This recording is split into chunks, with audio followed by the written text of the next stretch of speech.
Okay, good morning. Welcome to this Friday, July 9th, 10 a.m. joint committee briefing between the Senate Health Committee and the House Pandemic and Emergency Response Committee. I am Senator Jared Keohokalole. I'm joined by the co-chair for this briefing, Representative Linda Ichiyama, and members of our respective committees. This is a 1-hour briefing for the Department of Health to provide an update to the legislature on the status of the vaccine plan, and hopefully thereafter we can have a dialogue here about the latest updates on the virus and the state response to dealing with the current level of disease activity under the context of our ongoing state of emergency. So I'd like to thank you for joining us. This briefing is being live streamed on YouTube and will be available for viewing later on the legislative website. I'd like to acknowledge the presence of my vice chair, Senator Roz Baker from Maui, and Chair Ichiyama, would you like to introduce you and your members? Thank you very much, Chair Keohokalole. Good morning, everybody. Thank you very much for joining us. We have this morning from the PDP committee, myself and Representative Tina Wildberger from Maui. And we're very much looking forward to the information from Department of Health and appreciate their time. Great, so presenting first today, we have our state epidemiologist, Dr. Sarah Campbell, and the Director of the Department of Health, Dr. Libby Char. Thank you folks for joining us. Thank you. Please go ahead. You can put up the slides. We first wanted to start with just sharing some of the numbers, just to see where we're at, and then touch a little bit on the vaccine efficacy and get into some of the more specific topics. Next slide, please. So on the top, you can see the number of people that have been vaccinated in the state of Hawaii. 64.7% have initiated vaccine. That means they've gotten at least one dose, and 58% are completely vaccinated, meaning they've had both doses, or in the case of the J&J vaccine, they've had that single dose and have completed their vaccine. Compare that to the national average. I think we're doing quite well. We're at least about 10% higher for both initiated as well as completed vaccination. Next slide, please. So this is a breakdown by county. You can see the vaccine rates across the state, county by county. What we did was we looked at what percentage had started vaccines, what percentage had finished vaccines in each of the county. And again, if you compare this to the national numbers, 48% and 55%, we're doing quite well across all of the counties in the state. Next slide, please. So this is a really important piece of data. What we did was the DOH team was able to look at vaccination and try and attribute it to the various zip codes throughout the state. And so what this does for us is it allows us to look at areas that are not as robust in the uptake of vaccination as other areas in the state, so that we can do a more focused and targeted effort with regards to education, outreach, access. Now, there are a lot of reasons why people haven't been vaccinated thus far. And so we want to make sure that we're addressing all of those various concerns. And if people have questions, we really want them to ask questions so that we can provide, whatever the latest science is or the data to allow people to make their decisions in an informed manner. And so for the Big Island, you can see that there's really, really good vaccination in some areas, and then other areas are good, but could use a little bit more focused effort. This is for the Big Island, and 54% have completed vaccination. Next slide, please. So for the city and county of Honolulu, again, it's the same type of map showing the vaccination. 60% of the population of the city and county of Honolulu is fully vaccinated. Next slide, please.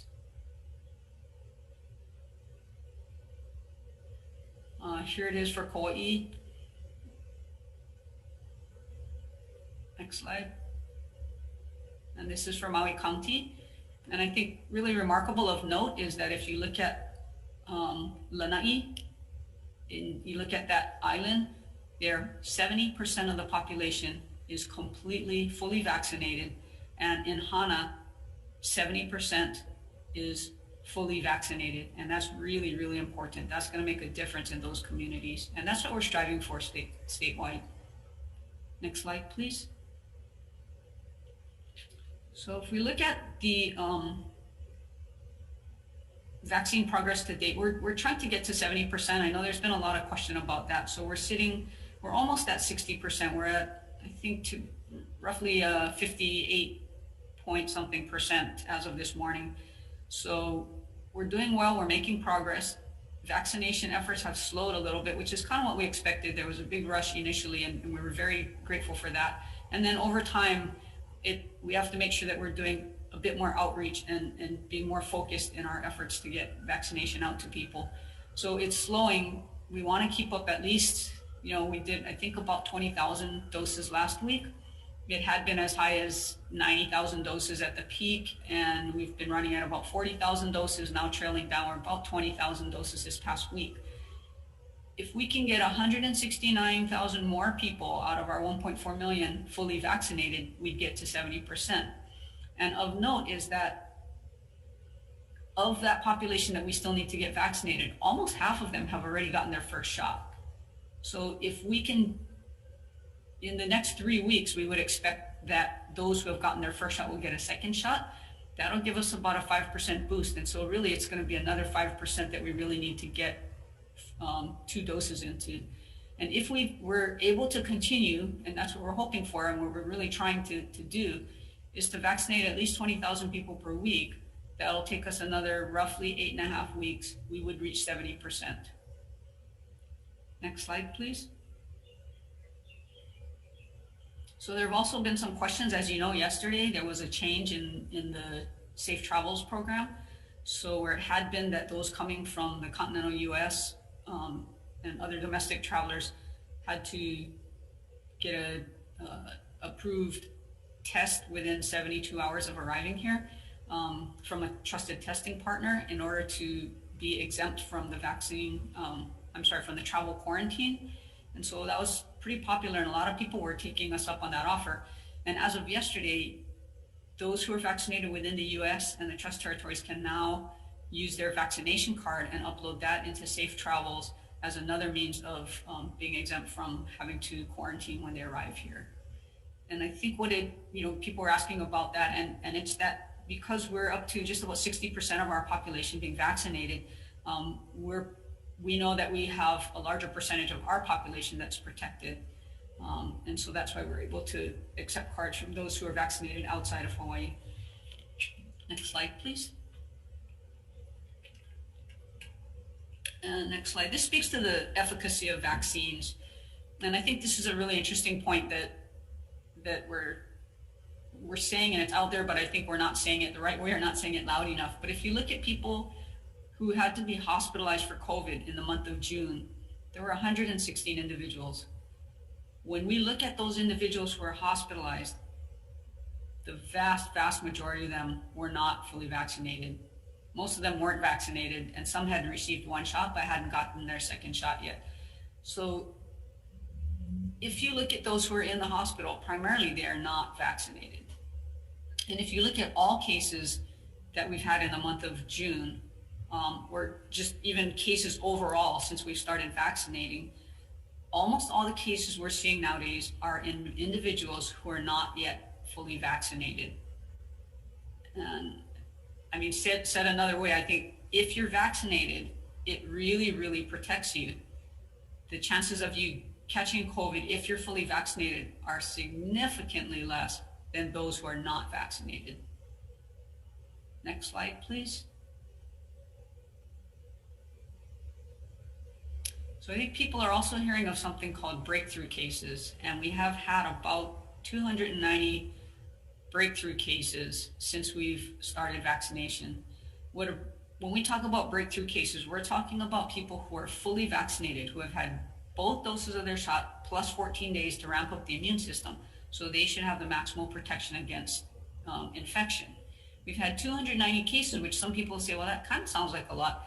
But when you think about it, that's out of 825,000 people who have completed vaccination. So that represents like a third of 1% of those who have been vaccinated are getting COVID, which is another way of saying that the vaccination really, really works. It is definitely protective. So another way of saying it would be, roughly 4 people in every 10,000 vaccinated individuals is getting COVID.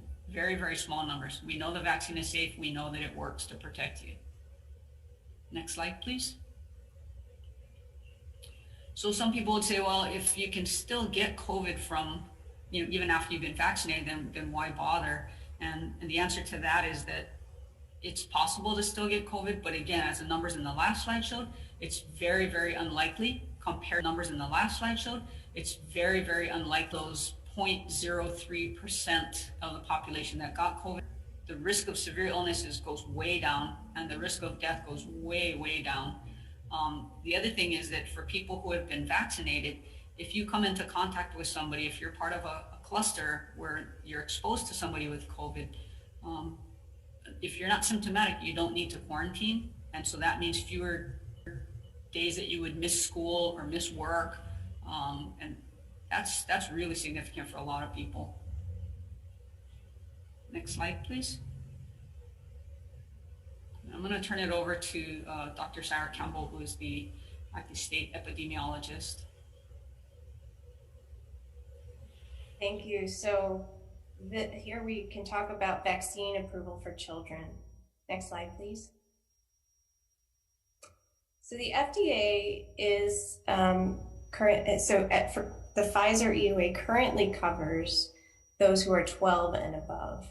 Both Pfizer and Moderna are currently conducting studies for children under 12 to evaluate safety and immunogenicity. And there are 3 different age groups under study: 6 months to 2 years, 2 to 5 years, and the 5 to 12 year age group. The evaluation of the 5 to 12 year group is the furthest along at this point. We often get asked, when do we anticipate the EUA? We don't have an answer to that yet, but we are watching the studies closely to see if we can get a better sense of when that will come through. Next slide, please. We have been very active in our school communities getting vaccines out for those who are eligible. So this slide shows our school vaccine sites across the state. There have been vaccine clinics held at 80 DOE schools, 19 non-DOE schools, and 5 universities, with over 15,000 doses administered at schools in Hawaii. And this slide shows you the breakdown of events by island. Next slide, please. Again, just looking at this another way, this is the listing of all of the school vaccination sites on Oahu. And next slide. Next slide, please. On the neighbor islands as well. Next slide. So vaccination in schools. Just wanted to remind us all that we currently have 9 vaccines required for K-12 school entry. The COVID vaccine is not currently required to attend DOE schools. We've had many questions about vaccine mandates. So mandatory vaccinations in schools are determined through a comprehensive process that includes establishing a working group and public hearings. These are the currently required vaccines that went through that process and are on the list of vaccines required for school entry. Next slide. We also have been receiving many questions about sports. So a few points I want to make about sports. We are looking at from the DOH perspective, we are looking at what risks exist for different sports and making sure that people understand what the different risks are. So what is clear as we've gained more evidence is outdoor sports are low risk. Indoor sports are higher risk, although with proper masking can be put into this medium risk category. What is most high risk for sports is actually not on the playing field itself in most cases. It's in the locker rooms, in enclosed weight rooms, things that happen on the sidelines, getting to and from practice, social social events that may occur with the team sometimes. So from a DOH perspective, we want to communicate that risk, make sure that teams and coaches understand that risk, and know that the best way to prevent issues, clusters, cases on teams is for everyone on the team to get vaccinated. Next slide. So we'll talk a little bit about COVID and variants. Next slide. On a national level, this is a chart that's on the CDC website that shows us the different variant strains that have been detected throughout the United States. We can see the B.1.1.7 variant, which had been predominant for quite a while in the mainland US, has been now taken over to some degree by the Delta variant, which is that darker orange, the B.1.617.2, known as Delta. And we are beginning to see a similar trend in Hawaii. We have seen this played out again and again, where we see a pattern on the mainland, and then we see that replicated here. Next slide. The Hawaii Department of Health puts out a variant report to show trends and variants here in the state, and this is based on data from whole genome sequencing performed in our state laboratories division. Our last report from late June had shown a beginning to see that darker orange, the 22%, expanding, which is the Delta variant. So this is a trend we're watching closely because we did see the Delta variant introduced a couple of months ago, and now we're seeing that expansion similar to what's happening on the US mainland. We anticipate the next report coming out later today, and we do know that there are more Delta strains that were detected by the lab in the most recent runs, so we do expect to see a further expansion of Delta. Next slide. So why do we worry about variants and what can we do about it? Variants are worrisome because these variants of concern, like Delta, are more transmissible, meaning that it is easier to pass from person to person. What we're seeing, especially on the US mainland, is in areas where vaccination rates are low, we're seeing the Delta variant now uptick and even sweep through many of these communities. This is something we want to avoid because where you have more COVID-19, you also have the more severe outcomes of COVID-19, like hospitalizations and even deaths. We're seeing this happen in younger and younger populations because these are the most unvaccinated populations. So what I wanted to show on this slide is the main takeaway with variants is vaccines protect you against variants. Pfizer, Moderna, and J&J vaccines prevent severe illness and death for all of the current variants of concern and variants of interest. So more vaccinations means less spread and fewer variants. Next slide.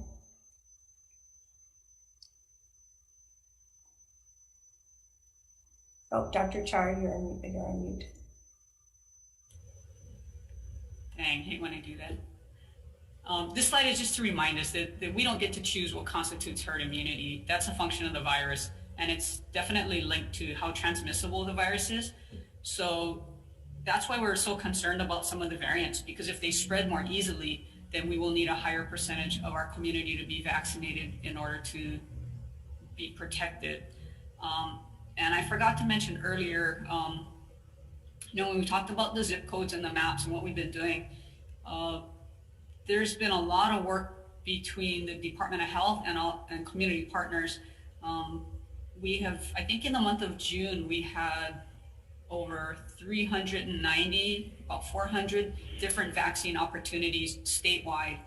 And we spread it all across the state. We tried to get into rural areas and just, where people live, where people work, just to make the opportunity very easy for them. We were in big beaches, parks, farmers markets. We were at schools. We were at hotels for the hotel workers. I mean, we tried to really be creative and get vaccine out there. So we continue our efforts to provide education, outreach, and access for vaccination. And just a shout out, we really, really appreciate all the partners that have been continuing to help and have done such great work in helping to provide vaccine for those in our community in so many different creative ways. So it's really been a whole of community effort, partnering with community groups, education groups, nonprofits, just church groups, and then all our healthcare sector. It's been a really good collaborative effort across our state, and I'm grateful for that. And I would just like to thank and recognize all the partners who have helped to do that.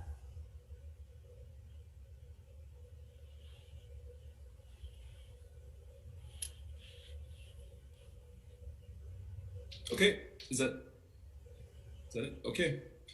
Well, thank you for the presentation.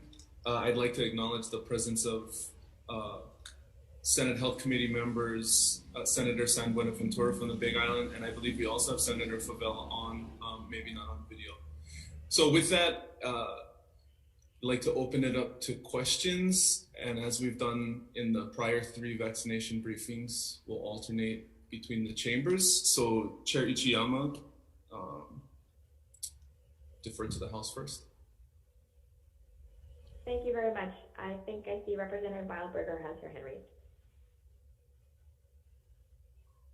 Thank you all so much. Appreciate these briefings. I would like for Dr. Char or Dr. Kimball to please speak about the Lambda variant that is emerging in South America and whatever concerns you may have about that and what maybe we can do to try to mitigate its spread here in Hawaii. Thanks. I can take that. So that's part of why we stood up our surveillance testing for variants at the State Laboratories Division. Our goal with surveillance is to pull a sample every week that is spread out throughout all of the counties and look for the advent of new variants that might be entering the state, and then track if those are expanding or remaining at low rates. I do not believe we have identified Lambda in the state of Hawaii as of now, but it's one that we have our eyes on closely. Anytime we see new mutations collecting in a new variant, that is potentially of grave concern, because that's an opportunity for the virus to do something different than what we're used to. So that's the purpose of that program, is to detect emergence of that kind of strain. If I could just add on to that. So the Lambda variant that you referred to, just in case anybody is not familiar with it, it's pretty new. And the thought is that they're seeing a lot of it in Peru that is coming from South America, which is having a huge spike in cases, primarily from Delta, but they're thinking that Lambdas are. I think one of the issues is that in Peru, I don't think they do that much whole genomic sequencing. And so the worry is that they don't have that much, they don't have eyes on it that well. And so the rest of the world is being really, really cautious. And as Dr. Kemble noted, we're trying our best to do whole genomic sequencing. And in fact, I think we were doing quite well compared to the rest of the nation in the amount that we're doing. But just to really, really keep an eye out there. Plus, we get a lot of travelers, right? So we're at risk for whatever's out in the world.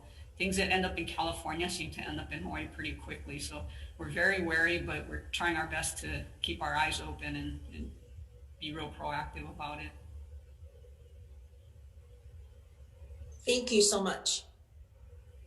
Senate members, questions? Senator San Buenaventura. So I have 2 questions, but I'll just go with one right now. Dallas has announced that they have reached herd immunity despite the fact that they only had like 40% vaccination rate. And the reason that they claim this is because they assumed another 30% has had actual COVID. So my question is does the Department of Health track the COVID cases in determining positive COVID cases in determining whether or not we're reaching herd immunity and not just vaccination rates? I can speak to that as well. So Hawaii, fortunately or unfortunately, largely fortunately, has had a pretty low burden of disease. So even if we were to look at the numbers that have been previously infected, confirmed infected here, it's really a drop in the bucket compared to the tremendous numbers of vaccinations that we're getting out there. The other thing to consider is that there is growing evidence now that vaccine may actually provide more robust and long-lasting immunity than natural immunity does. So that's another reason to still track actual vaccination rather than just looking at prior infection. So I'm sorry, my other sort of question regarding tracking vaccination. Like, do you folks track the vaccination of residents that have gotten vaccinated, like on the base, Department of Defense, or out of state? Like my sister and my sister-in-law got vaccinated out of state, but I don't know whether or not you folks are tracking them. We wouldn't capture doses that were given out of state by another jurisdiction. There's probably a few people though that ended up getting vaccinated here, so it may balance out in that sense, who were from another jurisdiction, although we have tried to focus our efforts to Hawaii residents, of course. Now, in terms of Department of Defense and other federal agencies, that's been part of what we've been working very hard behind the scenes to try to make sure we're able to capture all doses that are given within the state. And we are now at a point where we're able to capture all of those doses as we reflect the totals that you're now seeing county by county. Those are for all of those federal doses as well. There are kind of three main buckets of federal doses that are significant that we've been tracking. So one is the Department of Defense. The other is through the VA system. And the third is through the Federal Retail Pharmacy Program. So for example, if you go to one of your community pharmacies, and that's done through that program, they capture that data. And so we wanted to make sure that that was linked up. We're absolutely capturing that data and counting it. And as Dr. Campbell noted, initially we were just getting aggregate data from them, like the total number of people. Now we started getting line item data. It's much more granular. And so that's why we had a tiny tweak in our statistics that we're able to better count those doses and attribute it to the various counties, whereas before we couldn't do that.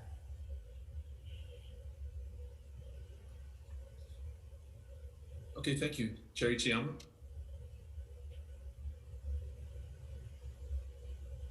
I wanted to follow up on that discussion. On your slide, it had an asterisk for the zip code data that it says it does not include federal data.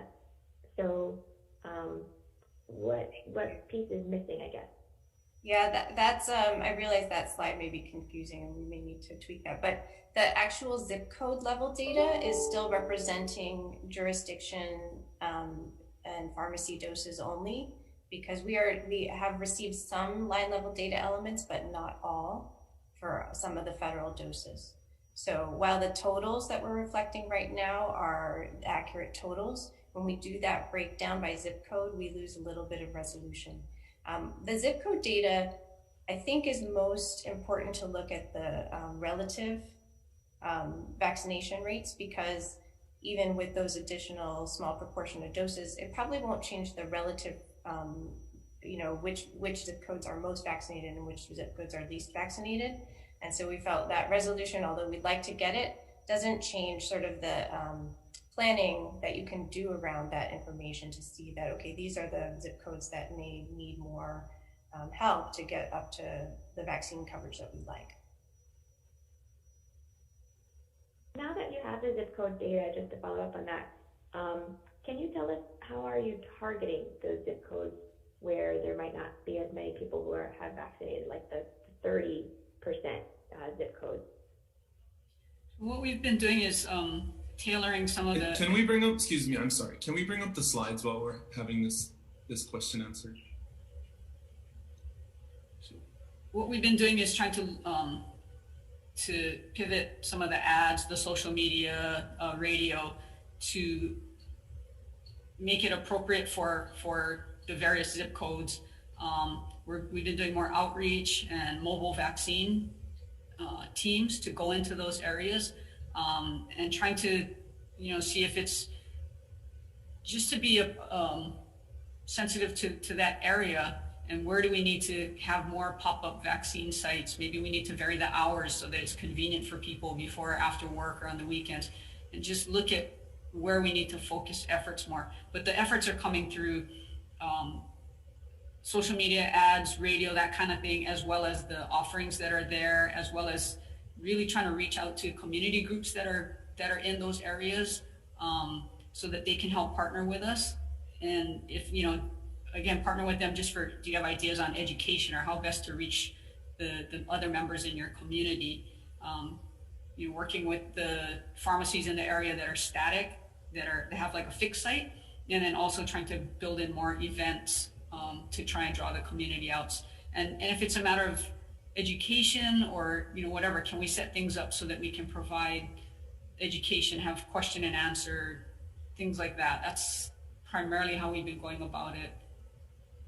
Just really trying to partner with those communities, figuring that they know their community the best.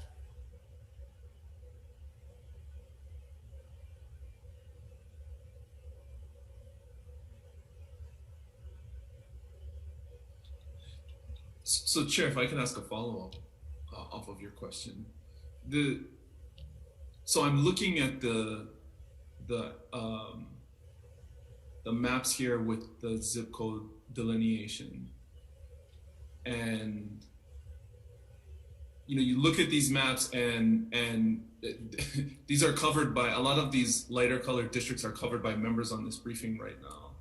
And aside from transportation issues, you said before there are lots of reasons why people are not getting the vaccine, but as it pertains to the light colored zip codes on these maps, can you go through, are there reasons of particular significance on Maui County here in the slide, or on the west side and north shore of Oahu, or south and Puna districts of the Big Island, that present individual challenges that we should take into account as members representing these areas? Moanalua, I believe, is on there as well. A little bit lighter color than Kaneohe, but I'm interested in some of those specifics so that maybe we can take that information and coordinate in our own communities. Yeah, and that's a really good question, because I think even within some areas that show a good penetration, there may be pockets that within that zip code, also that may be a little bit lower representation. And I guess the real answer is that we've been working with the community to try and identify what their needs are, or what they see as their needs. So for some, it was a matter of access. Some of the feedback that we were getting was that, by the time I go to work and I come home, it's too late. And so trying to hold vaccination offerings, make it available in the park on the weekend, things like that. Others, it was a matter of question or language or anything along those lines. So we tried to, again, to pair, we've translated the materials that we have into 12 different languages. Just really trying to share and get it out there. Sorry, I'm gonna mute for a second. I got a guy outside drilling or something. Dr. Kemba, I don't know if you have anything to add to that. Just a few things. We've also been working on the data side to provide information to the communities that helps them to take the most appropriate action. So for example, we have broken down these lighter zip code areas by language access issues to look at percent speaking different languages, also looking at some of the access issues and how well aligned these are with pharmacy or community health center locations. So we are trying to get pretty granular with the data to help those outreach efforts.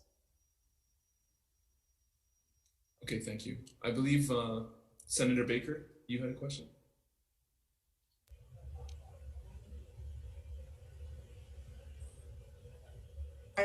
I'm muted. My question had to do with, in the areas in the various districts where they may need a little extra effort, if you could tell us, break it down to who you're working with in those areas. We might have some other contacts that we could either give to you, or we could share with whoever you've been working with to say, maybe you ought to be looking at the Homestead Association, or you might need to be looking at some of these other areas. Is that something that you could provide to the chair to give out to the members? That would be welcome. Yes, I will ask the team to see if we can get a list of who they've been working with and who their point of contact is. That would be very welcome. Thank you. Thank you. Chair?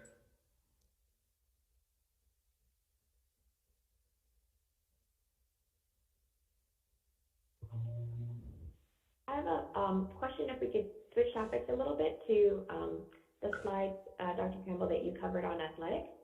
I've been hearing from some of the athletic directors in our community that are looking at other states in the mainland and seeing them more fully open. And they're trying to understand, in Hawaii, we are still more restricted.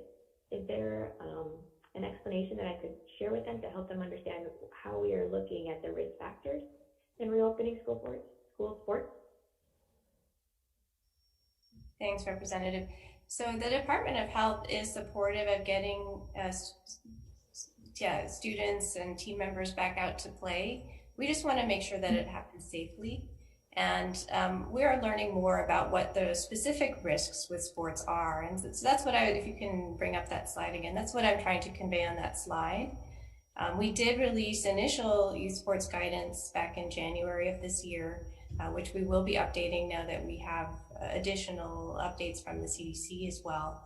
And I think it really remains pretty well aligned with what we've been messaging to the sports community so far, which is, as we learn more and more about COVID-19, being on the field of play, with the exception of a few sports where you may have prolonged close contact, those brief contacts you may have during play are not primarily where the risk is. The risk is primarily in areas where you have enclosed, poorly ventilated spaces where people are going to be in close quarters for prolonged periods of time. So it's often not often the sport itself, it's actually the things around that sport. It's the locker rooms, perhaps weight rooms, unless they're well ventilated, or if weights can be moved outdoors, that's a great solution. So a lot of the training and conditioning is where you may have to put on your thinking cap to really decide how you're going to make the sport maximally safe. I think the advent of vaccine for 12 and up is fantastic, because if I were thinking from this vantage point of a coach, the last thing I want is to have my team have their conditioning and training interrupted by a COVID cluster or outbreak, or to worst case scenario, have your game canceled, even your season canceled, or get all the way to the championship and not be able to participate. And we've all heard stories like that happening. So getting your team fully vaccinated is going to be the best way to get everyone back to play safely and to avoid those kinds of challenges to getting through your season successfully. If I could tag on to that, I was hearing of I think it was collegiate baseball, where they got to they're heading towards the finals, and then somebody on their team was infected with COVID, and it DQ'd the entire team from playing in the championship. So, I mean, we want kids to play and have a successful season, and vaccination is one of the ways to help ensure that you have a successful season. So just to add on to that, because of course there are some younger age groups that also want to play sports that aren't eligible for vaccine yet. That's not a barrier to moving forward, but it does mean you have to think harder about how to play safely and make sure you're really attending to what's happening on the sidelines. Outdoor sports, I'd say, are really the safest bet, because most of the activities that are happening outdoors, as long as you're thinking about things like locker rooms. Indoor sports, we still have mask mandates. So that's still, if you can't play it safely with a mask on indoors, that remains one challenge to moving forward with indoor sports. But I think outdoor sports, we're in good shape. I think one thing that we have to remember is that sports are inherently a little more high risk than many of the other educational activities that youth participate in. And that's because you're mixing with a new group. You're also tending to have closer contact and higher intensity contact than many other activities. So there is sort of inherently more risk with sports. Doesn't mean they can't happen, but I think people need to understand that and understand the best ways to mitigate that risk. To follow up on that, when you're talking about certain high-risk activities like the weight room or locker room or travel to and from a sporting event, are there things that we can look at from other states where they've mitigated those risks, or in one day? Sure, and here too, yeah, I mean, mask wearing is still the #1 way to mitigate transmission in those times when you are not able to maintain the physical distance. Maintaining as much physical distance as possible is, of course, also going to help. And to some degree, you can also use cohorting. Testing is also a way. It's not a foolproof way to make sure that everyone's going to stay safe, because we've all seen situations where there's 3 times a week testing happening and the sports team still gets a cluster because testing is only telling you that moment in time. But implementing routine testing for screening for sports teams is one way to also stay on top of what's happening and catch anything that might happen early. And for those in high school, really, that vaccination is really, really going to help. Thank you, that's very helpful. I'll turn it over to Chair Keohopolui. Okay, Senator Favela.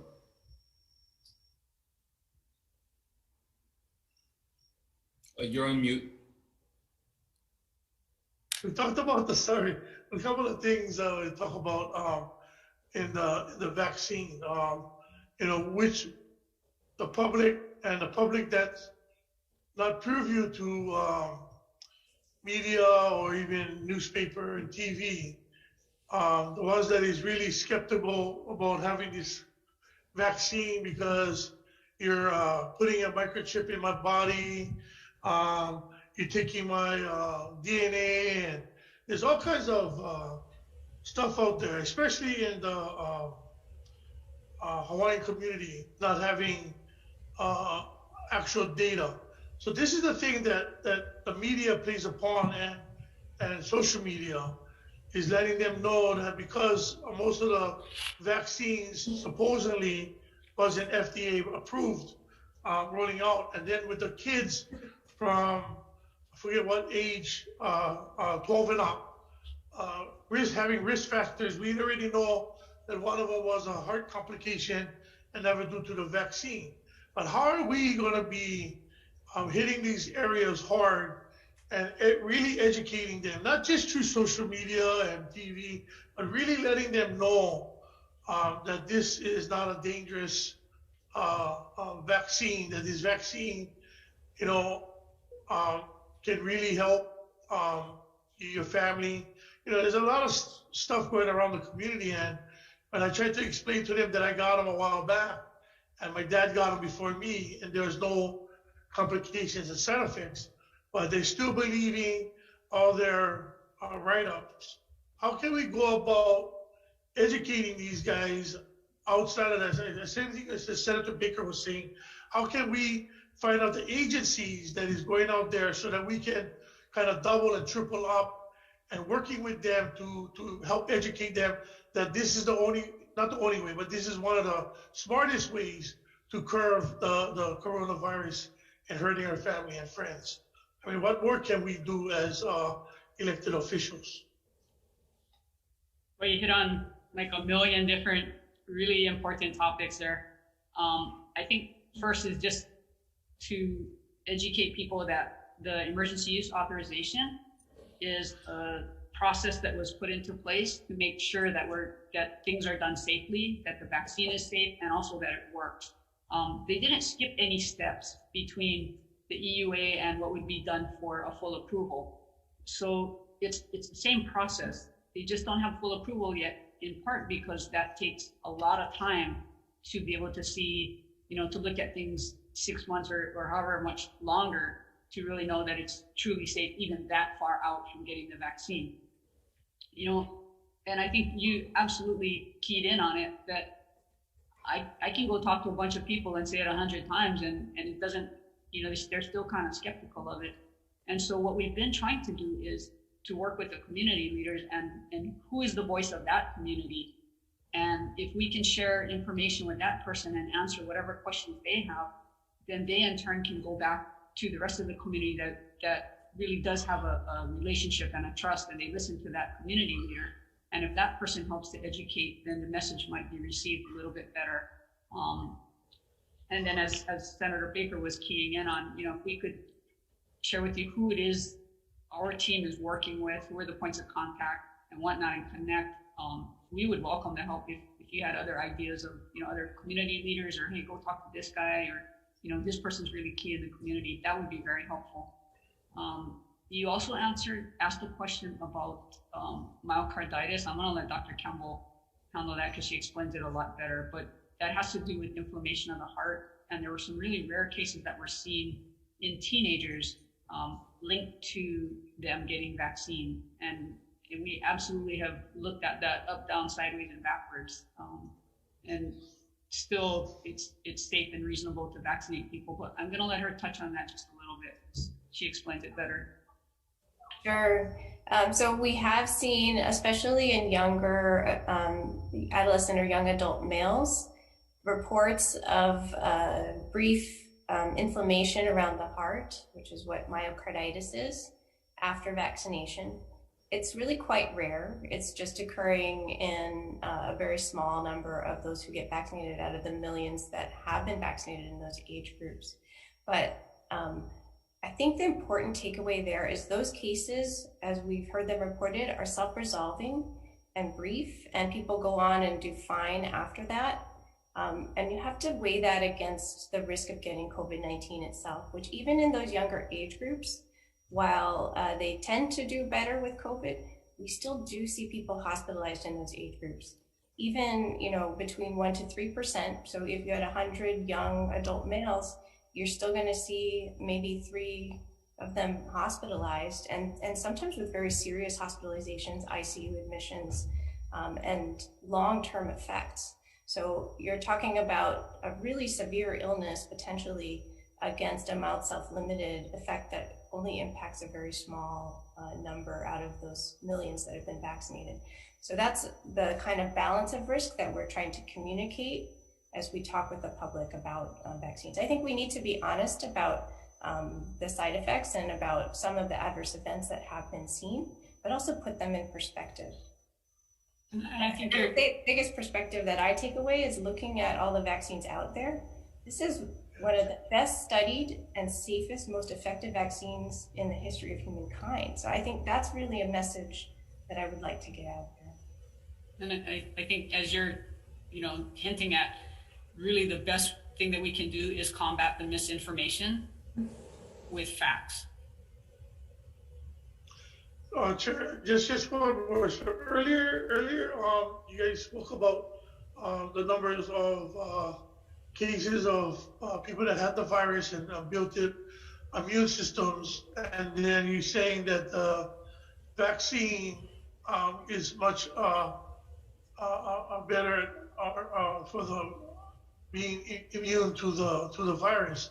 A question is going out there now, and I didn't hear this today, so that's why I wanted to ask.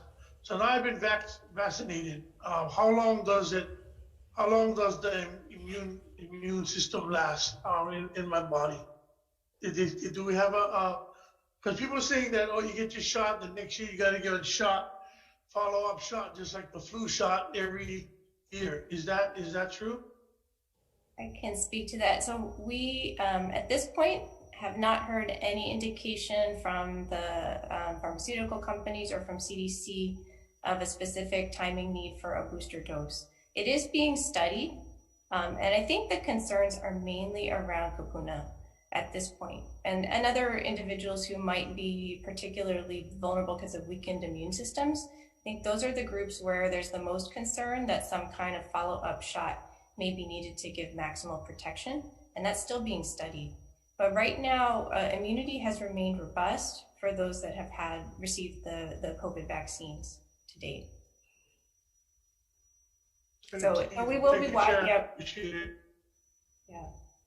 Thank you, Senator Favela. You know, in reference to Senator Favela's first question, I think he brings up a really good point that I found one of your slides helpful earlier in terms of providing data to the community in a way that helps everybody make a decision and assess risk for themselves.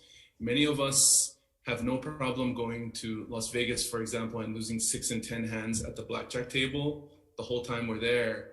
So to be able to weigh that against the likelihood, the 4 in 10,000 chance likelihood that you might be infected by the virus after getting vaccinated is helpful for someone like me who wants to look at the odds when gauging risk. So, you know, in reference to Senator Favela's question, you know, as soon as that data is available, some of those ratios, you know, the ratios of individuals who've been, who are teenagers who have been vaccinated and have actually suffered those adverse conditions, because when you see, you know, a report of one specific case on the news, you know, on CNN or Fox News, it's hard to gauge whether you know, when you say rare, what rare actually means. It's rare for me to hit ace jack on the blackjack table, but I'm going to keep playing, right? So when you're assessing that risk for your children, it's obviously a much more serious thing.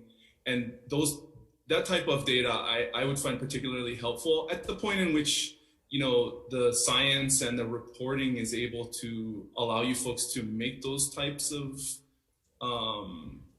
you know, projections. So I just wanted to add that to that. And then I'll defer for another question to the committees. Rep. Wildberger? Thank you, Chair. I wanted to comment that I think the new ad campaign is fantastic. I like how it's targeted, and I'm wondering if you have any information on if it's being effective, if it's increasing the vaccine hesitant. Just wondering. I think it's a great campaign, and I wonder, Dr. Kimball, if you would kindly repeat. I would love to quote you. You just said something to the effect that this one of the safest, most widely tested vaccines in history. Is that what you? I mean, we've had hundreds of millions of people vaccinated in the United States, and we were able to detect the adverse events that did happen. You know, we've heard about this thrombosis with thrombocytopenia syndrome, the clotting syndrome, extremely rare. We're talking about one case per 7 million people vaccinated.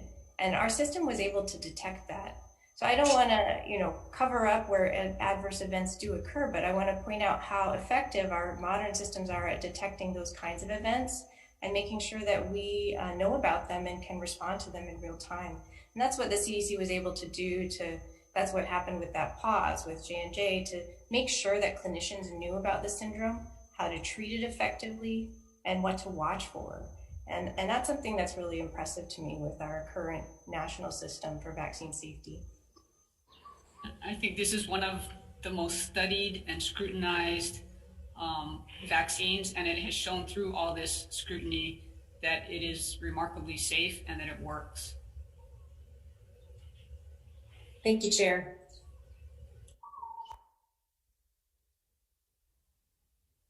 Okay, I have a few questions, and members, if anything comes to mind in the meantime, please feel free to raise your hand or type in the chat. The first is, in terms of timeline, is there any reasonable gauge or expectation when EUAs might be considered or approved for the different cohorts of children in terms of the vaccine approval? We're all anxiously awaiting that information, but I don't know more than the general information that's been out there as to when that actual timeline will be. But we know that it's under study, and the next group likely to be approved would be that 5 to 12 age group. So there's no expectation in terms of when we might have that fall or winter? Nothing with any accuracy. You know, I've heard the speculation, will it come out in the fall? But I don't have a specific date yet that I've heard of. Okay, and then, you know, earlier you referenced testing as a means for facilitating sports. You know, I'm not sure of the proper terminology, but, you know, mass testing in order to reduce the risk of spread in sports in particular. You know, this time last year, there was a lot of emphasis being put on the expectation that mass scale rapid testing would eventually be on the horizon, and that might change the manner in which we you know, deal with the virus. It seems like since the vaccine has been approved, a lot of the emphasis and attention to that has gone away. Do you have an update on whether, you know, are we developing new tests, or does it look like there might be a framework where ubiquitous, cheap mass testing for COVID might be available, or is that something that just generally we've gone away from? Testing continues to evolve and develop and really has become much more accessible with many more types of testing available. So I would say it's still a player in this fight. I do think vaccine is the #1 thing that is going to carry us through to the end. So I want to make sure that's clear. Vaccine is the #1 way to keep your team safe, your school safe, your community safe, get the vaccine. But testing can also play a role because it gives you information about your status and about what the prevalence is in your surrounding community. And it is becoming more available. So there's been additional pilots that are happening now in schools in Hawaii to do screening testing. I think that's what you're referring to, is offering a test for people who aren't sick today and haven't been exposed, just to check in. And we're going to be seeing more of that. We've been piloting school testing at several schools on Oahu over the summer and are hoping to expand that program into the fall. And that's a program through DOE. We also are aware of other programs through the federally qualified health centers to pilot school testing out in Waianae. So can I follow up? I would be very interested in the results of those demonstrations or the pilots. So, once there's data available upon which you can draw conclusions, if you folks could please provide that to the committee, I think that is something that would be very helpful. Absolutely, and I'll just say one initial thing we've noticed from the testing experiences so far is, aside from the value of testing to detect disease, it's a way to engage maybe people who aren't totally comfortable with healthcare at this point, aren't totally comfortable with vaccine at this point, but people come in for testing every week. They start to ask some questions, get some answers, get familiar with what vaccine is about, and we're seeing some increased interest in vaccine from those who have been doing the weekly testing, and that's one of the things that's most powerful to me. I've noticed we have about 3 minutes left, so I will defer to Representative Ward for a final question. Okay, thank you, Senator. I just want to follow up on your question to see if there's any update from the department regarding OceanID that has the 10-minute spit in a cup, $20, right on the edge of FDA approval. Any update on OceanID? Dr. Patrick Sullivan, doing probably create the first pharmaceutical industry. I don't have any updates on it. I've had several conversations with them, none in the past couple of months though. And I had been following, especially when they were developing it, the OceanID product. And I think it's really exciting that we have a local company, that's investigating things like this and really putting effort into it. But sorry, I don't have any recent conversations with them or updates. Thank you. That's an important option that we have, which all is in the government. Thank you, Chair. You're welcome, Chair Ichiyama. Any closing remarks? Just wanted to say thank you so much to Dr. Char, Dr. Campbell, to your entire team for all the hard work that you folks are doing every day to keep us safe and helping us to see the light at the end of the tunnel. Really appreciate it. Thank you for your time today.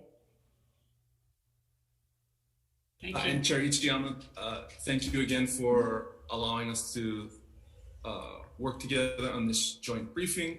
Hopefully the last one, but we'll see how things proceed as we go forward. Members, the PowerPoint slides will be provided after by email after the presentation, and for the members of the public watching, I think we will be publishing those on the legislative website as well. So thank you again for participating, Dr. Campbell, Dr. Char, and members. And on that note, we are adjourned. Thank you. Thank you. Stay safe.